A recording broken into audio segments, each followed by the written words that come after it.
Extraterrestres capturados me revelaron la verdad sobre Jesús. Su confesión del cielo me dejó sin palabras. ¿Alguna vez miraste una imagen de Jesús y sentiste que algo faltaba? ¿Que la historia no encajaba del todo con lo que tu corazón sabía? Yo sí. Toda mi vida tuve esa sensación como un zumbido tenue en el oído.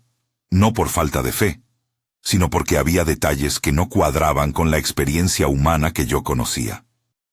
Me llamo Miguel Ángel Reyes. No soy un erudito ni un predicador. Soy técnico de mantenimiento en una base militar. Mis manos saben de herramientas, cables y turnos nocturnos. Mis vecinos me conocen por mi motoneta y por la forma en que siempre saludo al portero. Lo que voy a contar es mi testimonio personal. Lo que vi, oí y sentí aquella noche y lo que me dijeron unos visitantes que nadie esperaba encontrar en un hangar militar. Sé que suena increíble, por eso insisto. Esto es lo que viví, y otras interpretaciones existen y son tan válidas como las dudas que puedas tener. Si esta historia te resuena, deja en los comentarios si alguna vez dudaste de la versión oficial de Jesús. Quiero leerlo antes de seguir. La llamada llegó a las 3 de la mañana. Una voz por la radio, cortada por estática. Sector C. Contención. Nivel rojo. Personal de guardia. Inmediato. No hubo tiempo para preguntas. Salí con la linterna en la mano, la chaqueta pegada al cuerpo. El cielo estaba limpio. La luz de las instalaciones parecía más fría de lo habitual, como si la noche hubiera decidido vestirse de acero. En la base, todo se mueve con una coreografía silenciosa. Hombres con cascos, botas que suenan en el hormigón, el murmullo de un generador que nunca duerme. Subí al camión con el resto del equipo, y en el camino, por la ventana, el hangar número 7 se veía distinto. Había destellos azulados que se filtraban por rendijas que nunca habían brillado así.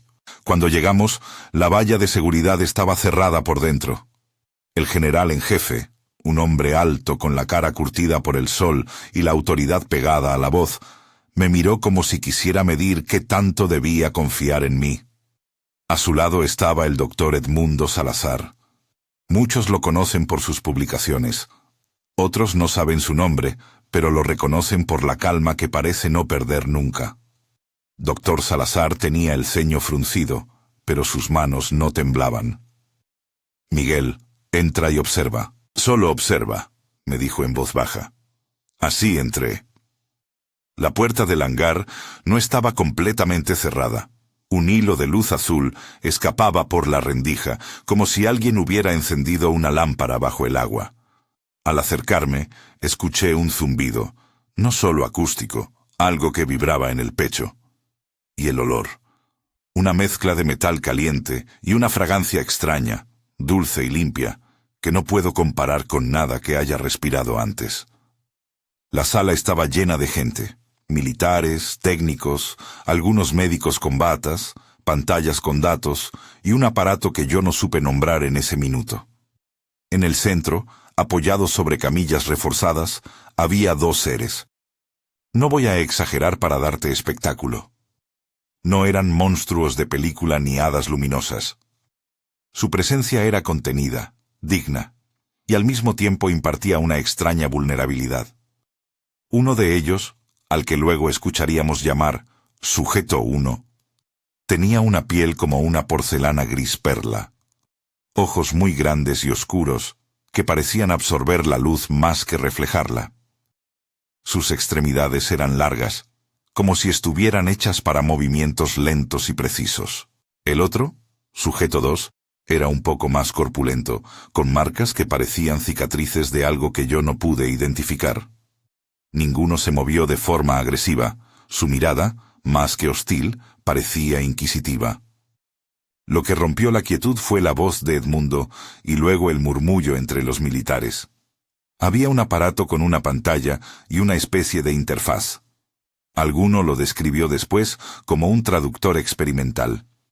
No es que la máquina devolviera palabras exactamente, mostraba patrones, imágenes y un discurso que el equipo interpretaba y transformaba en lenguaje humano.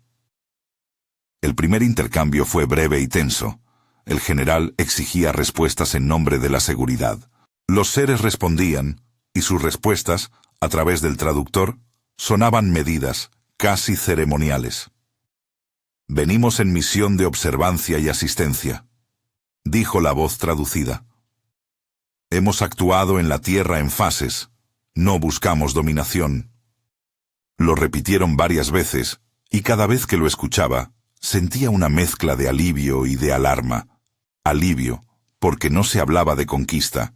Alarma porque la mera posibilidad de intervenciones planificadas en nuestra historia era suficiente para trastornar todo lo que creíamos lineal en nuestras narrativas. Yo intentaba no acercarme demasiado, pero el cuerpo no entiende órdenes cuando la curiosidad prende fuego en el pecho. Fue entonces cuando sucedió algo que todavía no sé cómo explicar, sin que parezca una mentira bien contada. Uno de los seres alzó la mano lentamente en mi dirección. Nadie me había autorizado a acercarme. Un soldado dio un paso hacia adelante para detenerme. El general levantó la voz. «¡Alejarse!». Pero Edmundo puso la mano en el hombro del general y dijo algo en voz baja. Por un instante, el caos pareció detenerse, y el sujeto 1 habló, no al aparato, sino directamente, y la traducción llegó clara como una campana.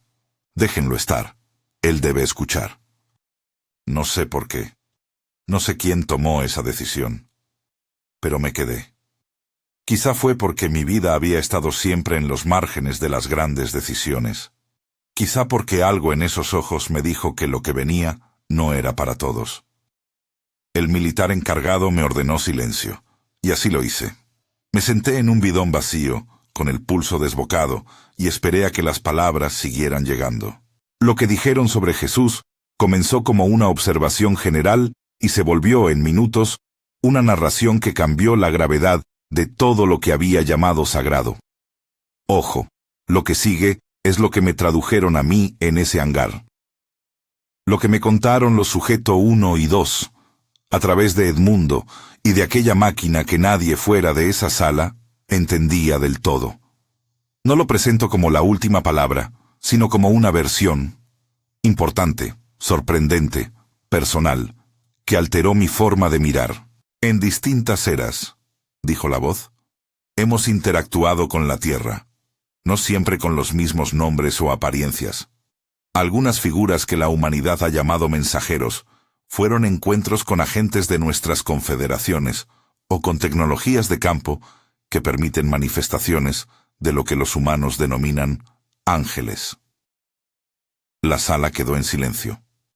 Un coronel dejó escapar una respiración que parecía no haber tenido intención de salir. Su fe es profunda. Nosotros no la aniquilamos, la asistimos en ciertos puntos críticos. Un murmullo recorrió la sala. «¿Qué quieren decir con asistimos?», preguntó alguien. La respuesta fue directa, y de nuevo, traducida. Las acciones que llamaron milagros fueron, en su mayoría, intervenciones puntuales en campos energéticos, manipulaciones de coherencia en el entorno biológico y físico. No se trata de violar leyes, sino de aplicarlas de maneras que la humanidad de entonces no podía replicar. Cuando escuché eso, una parte de mi mente técnica se activó. Manipulación de campos, coherencia, palabras que suenan a laboratorio. Pero la otra parte, la que había crecido oyendo historias de curaciones imposibles, se estremeció. Lo que siguió fue lo que golpeó más fuerte mi estructura emocional: la narración sobre Jesús. No fue un discurso teológico, no fue un alegato contra la fe, fue una descripción pragmática, casi clínica, de lo que ellos consideraron como una misión. Jesús fue un humano cuya conciencia alcanzó un nivel de resonancia que facilitó una obra ejemplar, dijo sujeto 2 a través de la máquina. Su campo era distinto. Su capacidad de abrir conexiones con niveles sutiles de la realidad fue mayor que la de la mayoría. Por ello, fue asistido en su cometido para anclar una frecuencia de amor que la Tierra necesitaba. No lo dirigimos, lo acompañamos. Nuestra intervención fue de soporte. Tecnología para estabilizar procesos biológicos extremos, dispositivos para la transición de estados, presencia que facilitó reconfiguraciones energéticas. Su enseñanza fue la semilla, nuestra ayuda, el agua que permitió que germinara. Cuando lo oí, algo en mi garganta se apretó. No por sentir que la grandeza se reduciera, sino por la complejidad que esto añadía. Que detrás de los relatos que sustentan una fe milenaria, pudiera haber, según ellos, una intersección entre conciencia humana y tecnología avanzada. Según lo que me dijeron, repito en mi mente, como si fuera un mantra necesario para no convertir esto en sentencia, el traductor proyectó imágenes. Una escena que parecía una casa de piedra, una mujer sosteniendo a un niño, manos que emitían patrones de luz, una nube de presencia que no era humo ni bruma, sino un campo móvil que servía de puente. No eran recreaciones cinematográficas, sino interpretaciones gráficas que buscaban dar sentido a conceptos que su lenguaje no nombraba igual que el nuestro. La natividad tuvo condiciones atípicas, explicó la voz. Se facilitaron nacimientos fuera de peligro, se asistió en el desarrollo temprano del potencial del individuo. Aquel día la sala se dividió en suspiros y en rostros contritos. Vi militares cerrar los puños. Vi a Edmundo apartar la mirada y sostener el borde de la mesa para no dejar que su pulso delatara lo que sentía. En mi interior se mezclaban reverencia y una especie de traición. Reverencia porque la figura de Jesús seguía siendo para mí un punto de luz. Traición porque la narrativa oficial que había aprendido en la infancia parecía ahora una cara de una moneda con un reverso que nadie me había mostrado. Entonces llegó la parte de los milagros. Los actos que llamaron milagros, dijo sujeto 1, fueron maniobras de rearmonización. Un campo energético puede ser inducido para favorecer la regeneración localizada, para alterar temporalmente la coherencia de tejidos, para dirigir flujos de mineralización en contextos extremos. No negamos lo que se vivió como sagrado. Describimos la herramienta empleada. Insisto, estas palabras vinieron por el traductor y luego se conformaron, en mi cabeza, en algo que rozaba tanto la ciencia como el misterio. Mientras hablaban, en mi memoria aparecían escenas de los evangelios que me habían acompañado desde niño.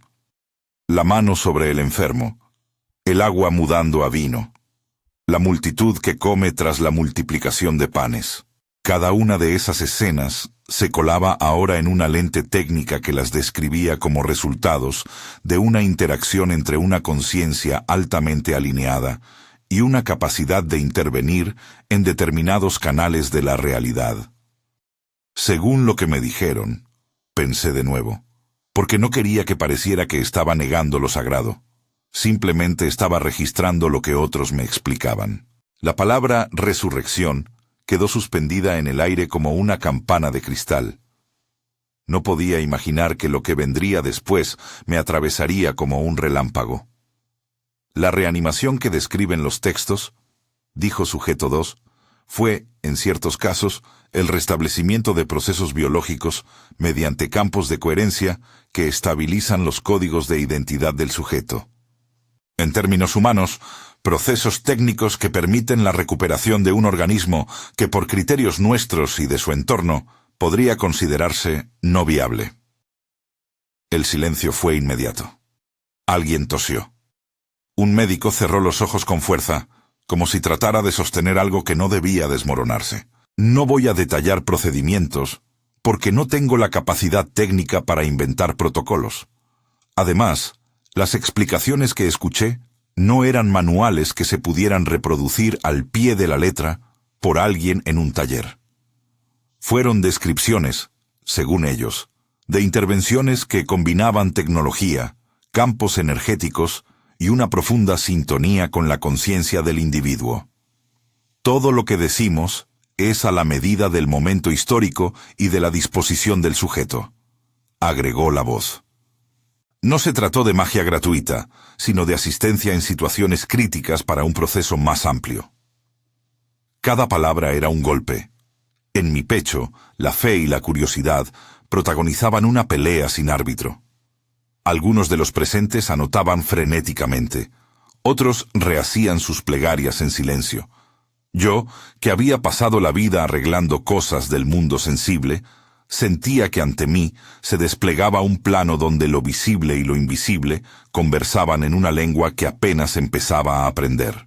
Hubo en ese lugar momentos de tensión abierta. Un coronel preguntó con dureza, ¿por qué no se nos informó antes? ¿Qué autoridad tienen para intervenir en humanos?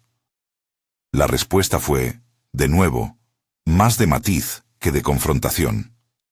Actuamos cuando la línea histórica lo requería. Intervinimos para evitar rupturas que hubieran llevado a más daño. No venimos a imponernos. Venimos a preservar condiciones para el desarrollo de cierto tipo de conciencia en la Tierra. Fue una frase que, por su ambigüedad, generó recelos y preguntas que nadie supo responder en ese minuto. Mientras todo eso se decía, yo noté un detalle que me pareció menor, pero que después comprendí como simbólico. Los seres hablaban de manera que daban por supuesto el valor de lo que la humanidad llamaba amor. No lo describían como un código de supervivencia, sino como una frecuencia que vale la pena anclar. Su misión principal, pronunció la voz, fue empoderar al humano, anclar una frecuencia de amor y preparar a la Tierra para un contacto gradual. Esa frase incendió algo en mi interior y me hizo pensar en las distintas tradiciones místicas que, a su modo, han hablado de amor como principio transformador. Los gnósticos que hablan de conocimiento que libera, los sufíes que describen el amor como camino, los místicos hindúes que señalan la unidad subyacente. No entré en comparaciones doctrinales, simplemente vi un cruce de ecos. Eso no prueba nada, pero me dio un marco donde lo que escuchaba no sonaba aislado, sino parte de un eje espiritual que trasciende culturas. El interrogatorio se estiró por horas. A ratos, los traductores mostraban imágenes, a ratos, frases cortas que dejaban entrever intenciones más que hechos. Hubo una confesión que nadie esperaba. La enseñanza fue alterada por las instituciones. Una vez que la tecnología y los encuentros dejaron de ser comprendidos, los relatos fueron estructurados para mantener la estabilidad social. No juzgamos, observamos. Otro golpe. No era un ataque directo a la fe, sino una señal de que lo que entendemos hoy como doctrina puede ser, en parte, una respuesta humana a un pasado complejo. En ese punto, la sala se partió entre quienes querían cuestionar y quienes querían proteger el relato. Sentí que mi propio corazón se partía en dos. Por un lado, la reverencia hacia la figura de Jesús. Por el otro, la fascinación por una explicación que integraba ciencia y mística. Recuerden, dijo Edmundo en voz baja, como para sí mismo y para nosotros, esto es un testimonio desde la perspectiva de estos individuos. No es una condena ni una herejía.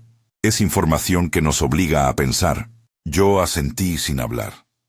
Necesitaba ordenar lo que había entrado en mi cabeza como una avalancha. Cuando la noche ya avanzaba y las sombras se espesaban, ocurrió algo más íntimo.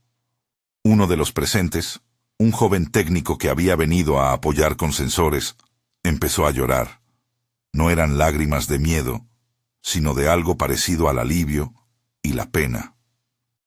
Si esto que dicen es cierto, murmuró, entonces su mensaje no es solo para las iglesias, es para el corazón de la gente. Y en ese comentario encontré un punto de referencia. Aunque la versión que me estaban entregando cambiara algunas formas, el núcleo, la llamada al amor, a la compasión, a la transformación interior, seguía resonando como verdad. Fue entonces cuando, en medio de la discusión, uno de los seres me miró directamente. Esa mirada enorme, negra como pozo, y la traducción vino breve. Tú recordarás. Comparte con discernimiento. No entendí por qué me señalaron, ni por qué me dijeron aquello, pero la frase quedó dentro de mí como una semilla que tardaría días en brotar. No era una orden ni una promesa. Parecía más bien una invitación que quemaba de misterio. El general terminó la sesión con una orden fría. Clasificar, registrar, informar a la cadena correspondiente. Nadie sale del hangar sin autorización. La mayoría obedeció. Yo obedecí también, por obediencia y por miedo. Pero la semilla estaba plantada. Esa noche, antes de volver a mi litera en la casa prestada donde vivía solo, me senté en mi coche bajo la luz pálida de la calle y respiré varias veces. En mi cabeza, las palabras seguían dando vueltas, mezcladas con imágenes que no quería perder. La mano sobre el enfermo, la luz azul, los ojos que me dijeron que compartiría con discernimiento. No fue una decisión inmediata. Salir a hablar implicaba riesgos que nadie me garantizaba evitar. Pérdida de trabajo, sospecha, quizás la incomprensión de la gente que quería sencillez en su fe. Pero algo se había movido dentro de mí. Pedí silencio en mi interior para escuchar mejor. Y en ese silencio comenzó a manifestarse otra experiencia. Sueños vívidos en los que una figura luminosa no hablaba, sino que transmitía estados. No era una aparición teatral. Era más una presencia que enseñaba con el simple hecho de estar. Les digo esto porque esos sueños me vinieron esa misma noche y me acompañaron los días siguientes y serán relevantes en lo que vendrá.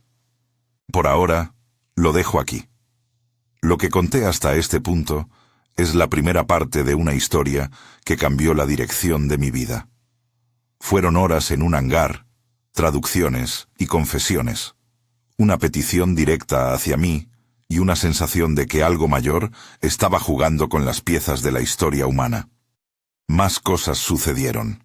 Amenazas veladas, retenciones, una decisión que tuve que tomar sobre mi trabajo y una revelación sobre la resurrección que me dejó literalmente sin aliento. Pero todo eso merece una continuación con el mismo cuidado con el que he tratado estos hechos hasta ahora, distinguiendo lo que vi, lo que me dijeron y lo que interpreto en mi corazón. Lo que vino después de aquella noche no se parece a nada que hubiera imaginado.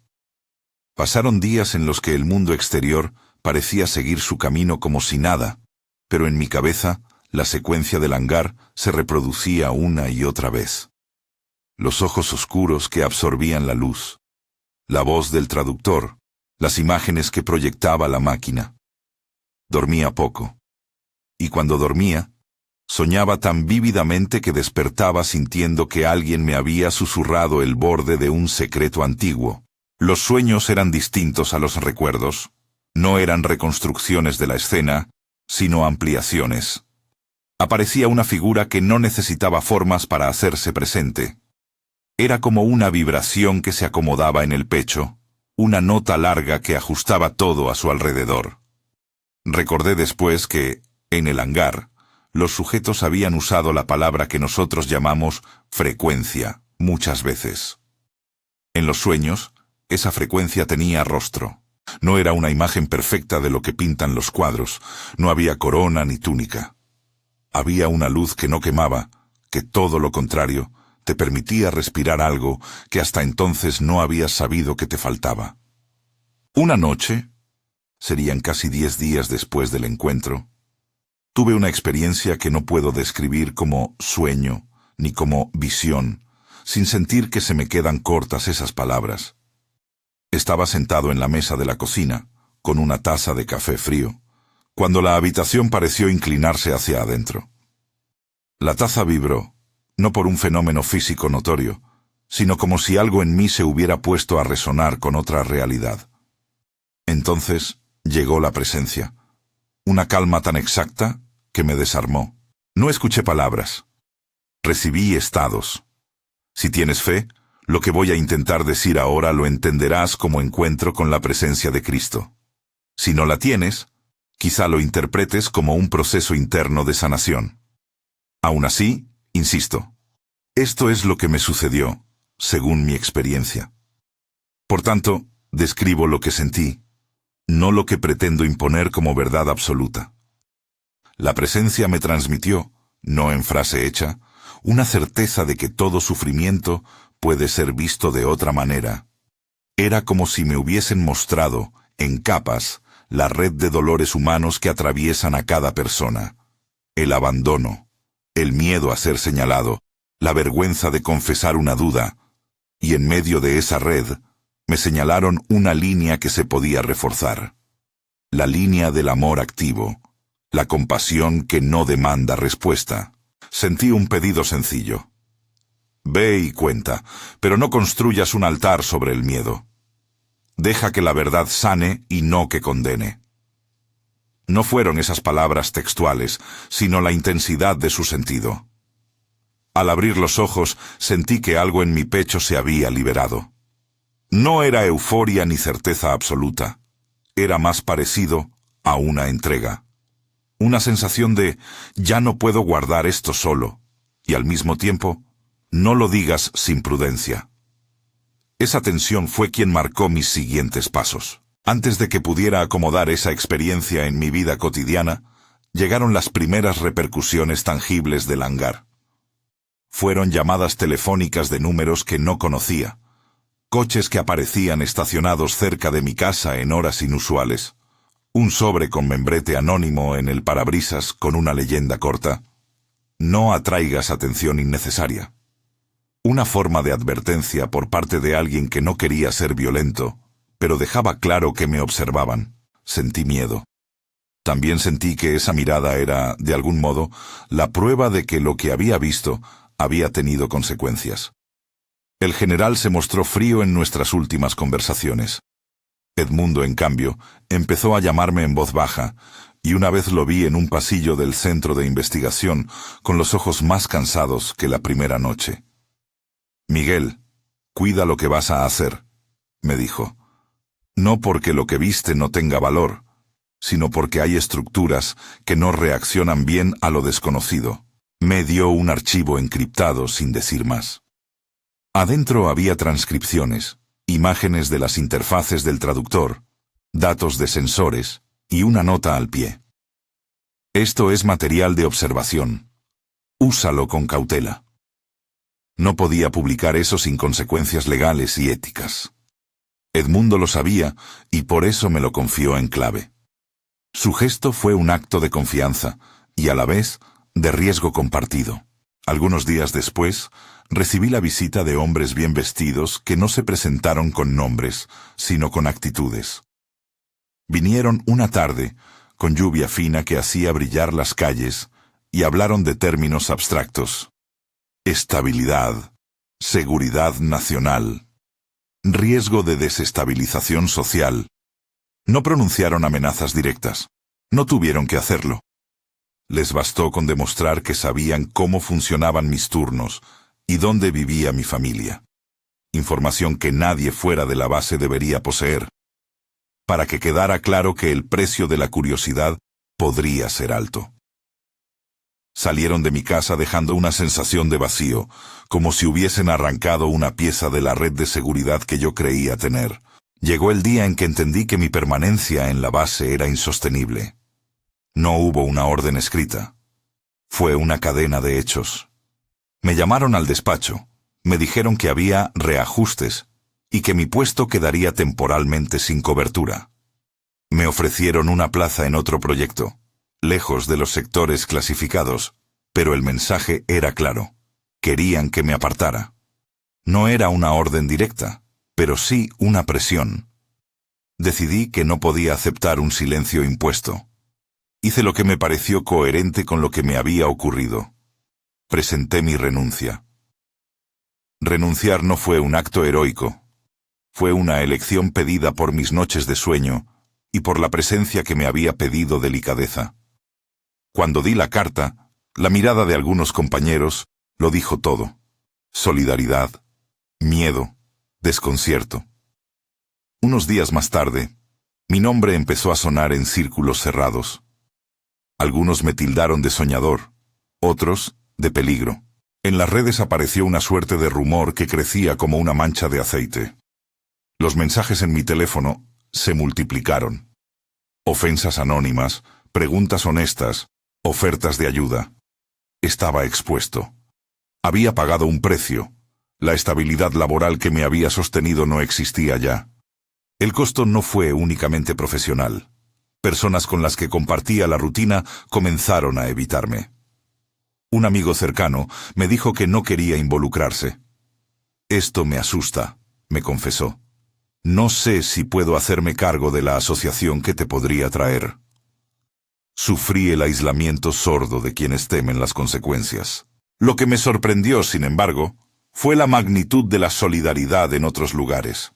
Mensajes de desconocidos que sentían una voz parecida a la mía. Testimonios de personas que, en distintos países, habían pasado por encuentros inusuales y encontraban en mi relato un espejo. Fue así como, poco a poco, se fue formando una comunidad dispersa. Tuve contacto con gente que había vivido experiencias que no encajaban con el molde religioso tradicional, pero tampoco con la narrativa puramente ufóloga.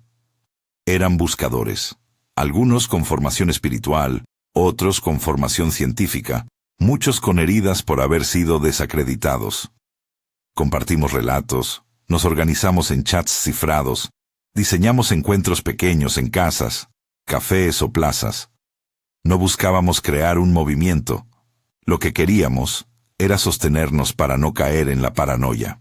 Compartir mi testimonio fue para muchos una llave para reconocer vivencias parecidas. En una de esas reuniones conocí a Ana, una mujer que había tenido sueños místicos desde la infancia y que, al escuchar mi relato, soltó lágrimas. «No te puedo decir que todo lo que cuentas sea literal», me dijo, «pero sí puedo decir que la pauta del amor que mencionas coincide con lo que me fue mostrado cuando estuve en un retiro sufí». También estuvo Ricardo, que provenía de tradiciones gnósticas, y se emocionó al narrar cómo ciertos pasajes simbólicos de esos textos resonaban con lo que los sujetos del hangar describieron. Una intervención que acompaña y no anula la libertad humana.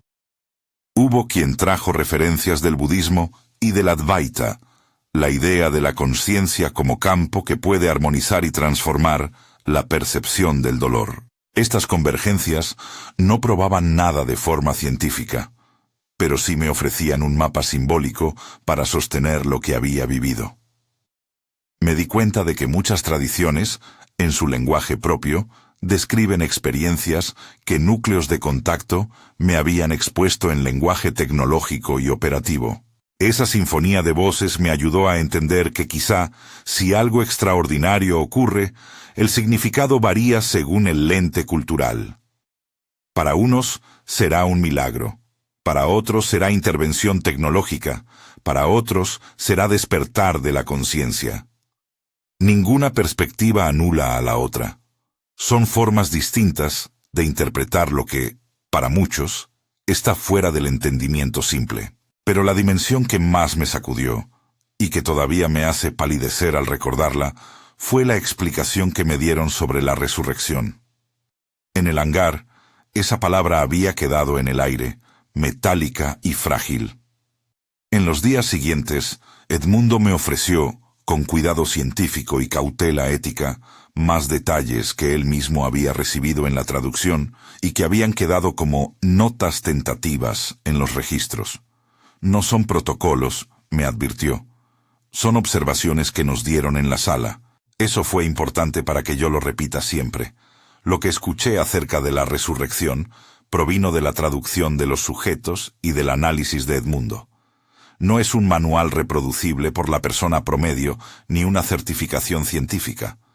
Dicho eso, permíteme describir cómo se me presentó la idea, porque fue lo que me dejó literalmente sin aliento.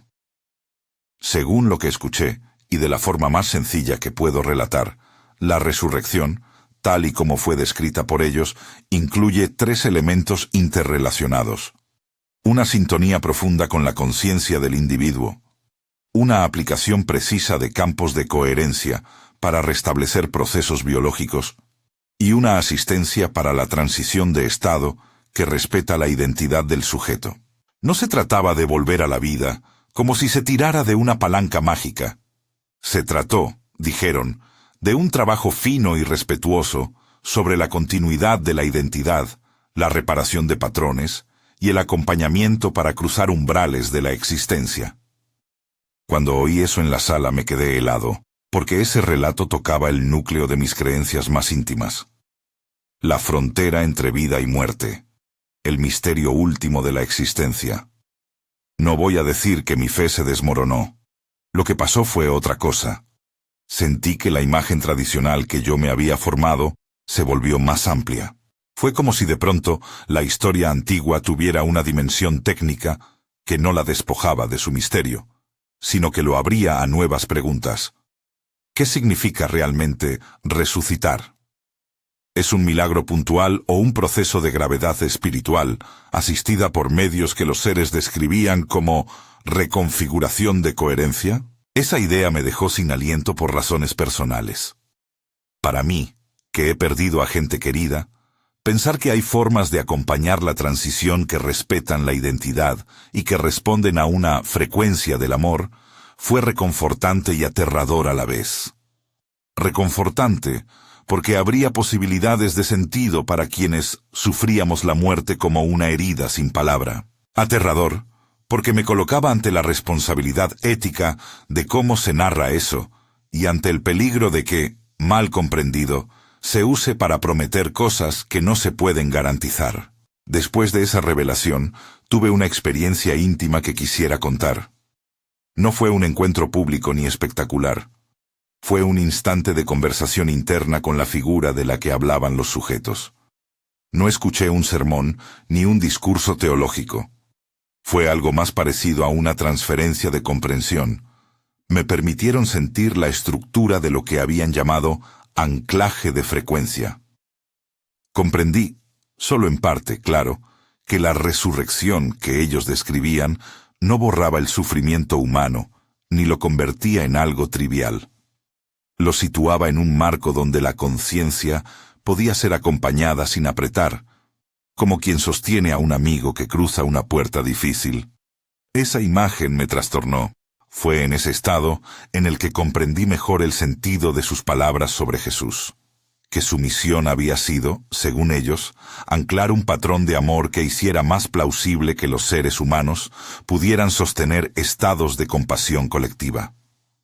Con el corazón en la mano, tomé la decisión de hablar. Y cuando digo hablar, no me refiero a proclamar con alta voz. Mi primer acto público fue humilde. Conté mi experiencia en un encuentro pequeño, en una sala prestada, ante un grupo de unas 20 personas. No buscaba fama ni validación, buscaba compartir y escuchar. Al terminar, varias personas vinieron a abrazarme, otras me miraron con reserva. Uno de los asistentes, un hombre que había perdido a su hermana hace poco, me dijo con lágrimas en los ojos que mis palabras le habían dado un marco para procesar su dolor. Esa gratitud me confirmó que la elección de hablar no era vana. A partir de ahí, las cosas se aceleraron. Un video de uno de esos encuentros se filtró a redes y comenzó a circular. No tardó en llegar la reacción polarizada que esperaba. Por un lado, apoyo y testimonios similares. Por otro, escepticismo y ataques virulentos. Aprendí pronto a manejar los dos polos sin que me consumieran. Respondía con humildad a quienes preguntaban y con firmeza a quienes pretendían reducir la experiencia a una farsa. Siempre repetía la misma advertencia. Esto es mi testimonio. Otras interpretaciones existen y tienen todo el derecho de ser sostenidas. En el fragor de esa exposición pública hubo momentos duros. Recibí acusaciones, mensajes hostiles y hasta amenazas veladas que me obligaron a precaver mi seguridad personal. Hubo noches en las que temblaba al pensar en lo que había perdido. Algunos lazos familiares se tensaron hasta romperse. Amistades se distanciaron, pero también apareció otra red.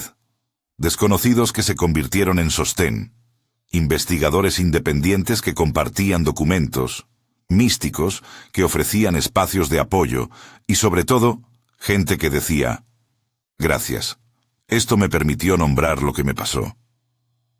Esa mezcla de pérdida y ganancia fue una escuela de humildad. Durante ese proceso, mantuve comunicación esporádica con Edmundo. Él seguía siendo prudente. Me dijo una vez, con una voz que escondía admiración y temor a la vez. Nunca pensé que algo así pondría a prueba tanto la fe institucional como la capacidad humana de sostener la verdad.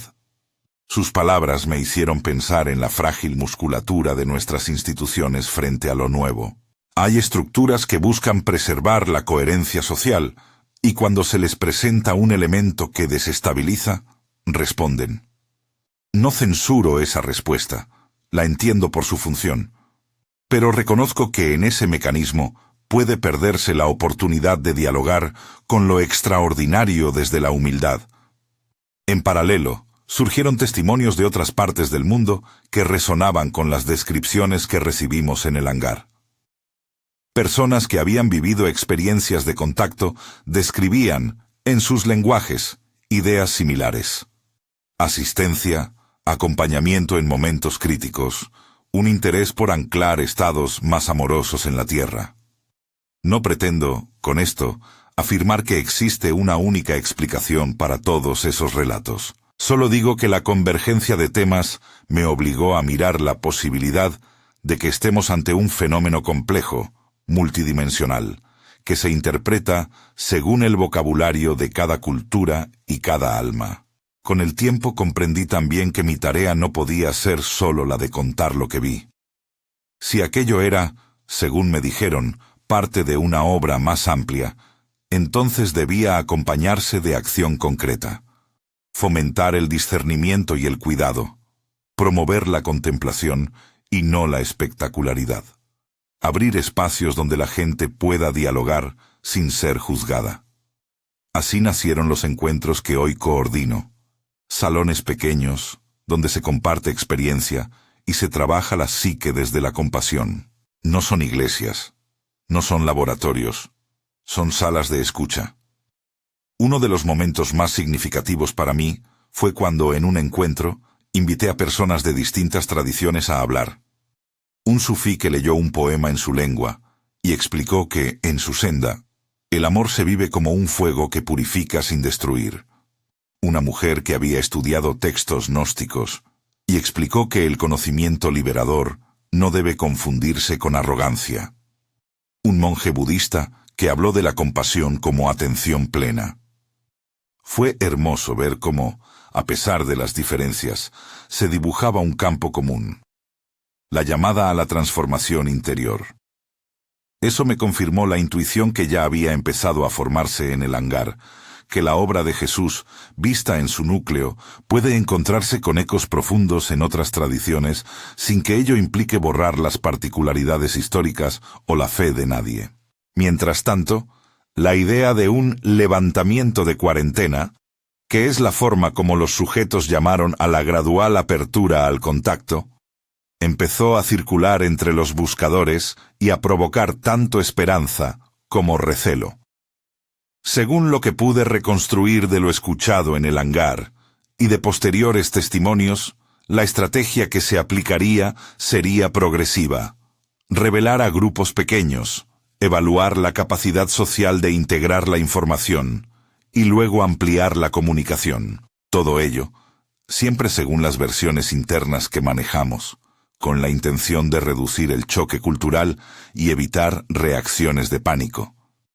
Recordé entonces los ejemplos históricos en que revelaciones bruscas provocaron caos. Esa prudencia me pareció comprensible. Pero al mismo tiempo sentí la urgencia de que la verdad, la versión que cada uno interprete como tal, llegue para mover a la humanidad hacia una responsabilidad mayor. En medio de ese bullicio, me sucedió algo que no esperaba. La aparición de otras personas que habían sido señaladas por los sujetos como portadores de memoria o testigos de semilla.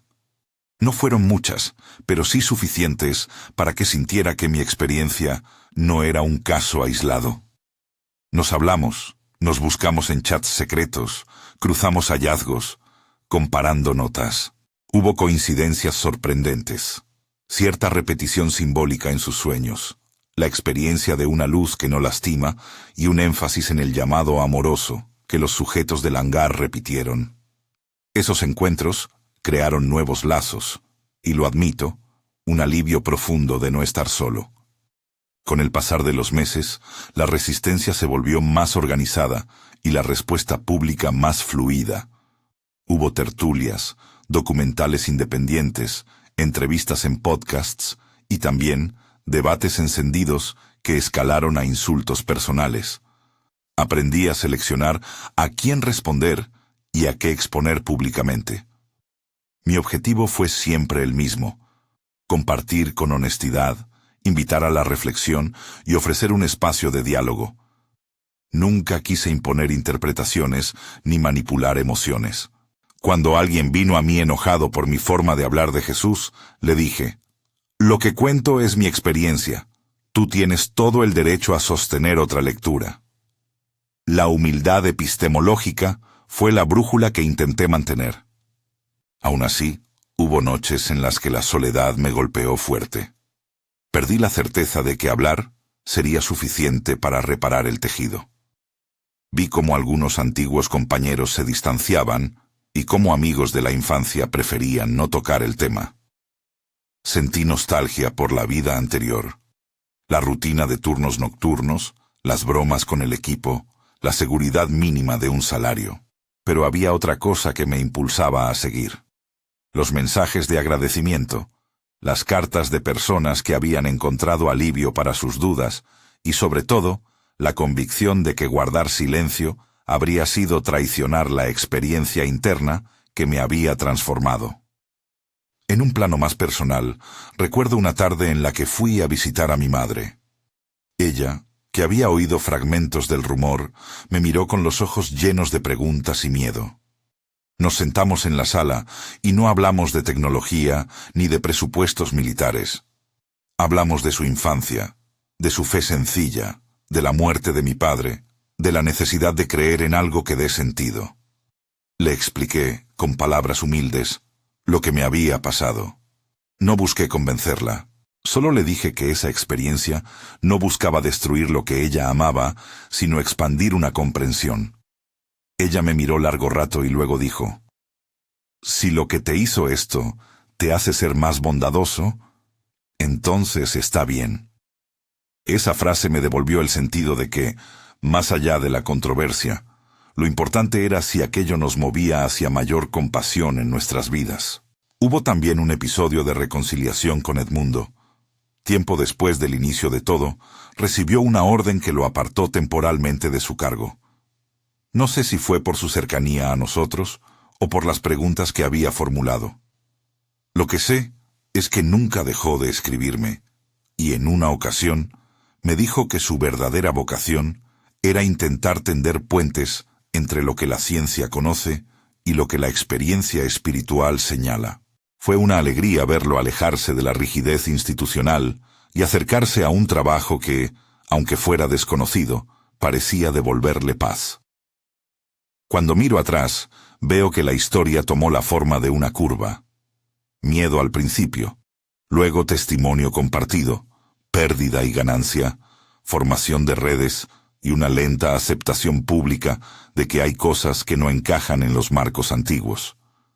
No pretendo afirmar que ahora todo está resuelto. Hay fragmentos rotos en el tejido social que requieren tiempo para coserse.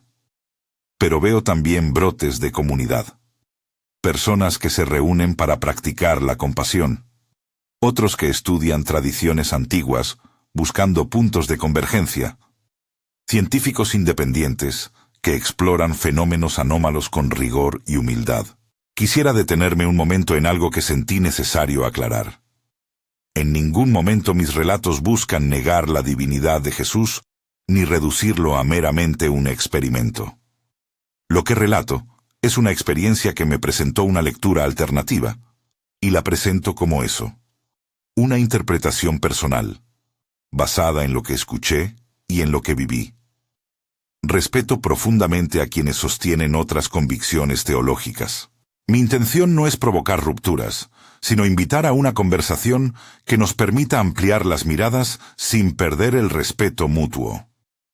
En cuanto al futuro, lo que los sujetos llamaron segundo advenimiento, lo tradujeron, según la traducción, como un despertar de la conciencia crística colectiva. No lo plantearon como un suceso externo y repentino en el sentido convencional, sino como una creciente posibilidad de que la humanidad reconozca y materialice la frecuencia del amor que ellos han auxiliado a anclar en puntos críticos de la historia.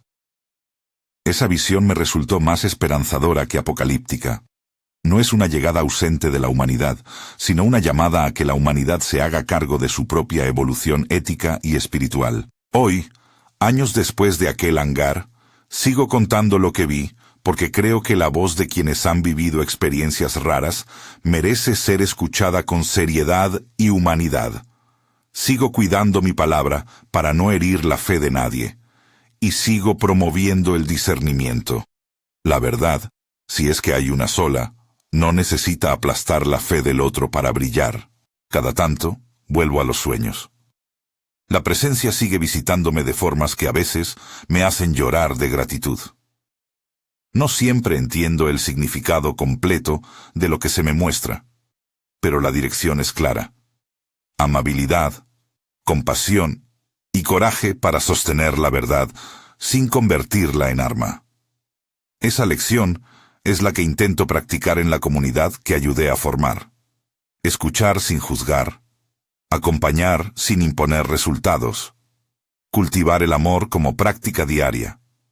Sé que muchas personas que ven esto van a sentir escepticismo. Otras, sin duda, encontrarán en estas palabras una confirmación de algo que ya sospechaban. A ambos grupos los invito a mantener la mente abierta y el corazón firme. Si algo me enseñó la experiencia, es que la realidad es más amplia de lo que podemos entender con un solo método o una sola tradición. Hay un misterio ahí, y la humildad para acomodarnos ante él es esencial. Finalmente, debo volver al principio, al título que trajo a muchos aquí. Extraterrestres capturados me revelaron la verdad sobre Jesús. Su confesión del cielo me dejó sin palabras. Esa frase resume, en parte, la intensidad de aquel instante en el hangar y la sacudida emocional que trajo. No fue solo información fría. Fue una confesión que atravesó mi historia personal. Me dejó sin palabras, porque, al tiempo que abría preguntas, cerraba heridas con la misma mano. Me dejó sin palabras, porque me puso frente a la enorme responsabilidad de contar sin hacer daño. Y me dejó sin palabras, sobre todo, por el asombro de que el centro de todo, el llamado a amar, siga siendo la brújula más firme que conozco. Si llegaste hasta aquí, gracias por escuchar con paciencia. Si esto resonó contigo, aunque sea en un punto, te invito a suscribirte y compartir este testimonio con alguien que esté buscando respuestas o compañía. Queremos construir una comunidad donde se pueda dialogar sin hostilidad, donde se practique el discernimiento y donde la compasión sea la regla. Deja en los comentarios si alguna vez has sentido que lo que te contaron sobre lo sagrado no encajaba con lo que viviste. Me gustaría leer tu historia y, si es posible, caminar juntos un tramo de este camino. Recuerda, lo que te comparto es mi testimonio. Existen otras interpretaciones. Habla con cuidado. Busca la verdad con humildad. No temas cuestionar, pero tampoco abuses de la verdad de otro. Y si algo de lo que conté te conmovió, compártelo para que otras personas que buscan encuentren compañía. Porque al final, quizá la confesión del cielo que escuché en ese hangar no era un secreto para encerrarse, sino una invitación a que la humanidad recupere su capacidad para amar sin medidas. Y por eso, cuando pienso en esa noche y en lo que me dijeron, sigo sin palabras.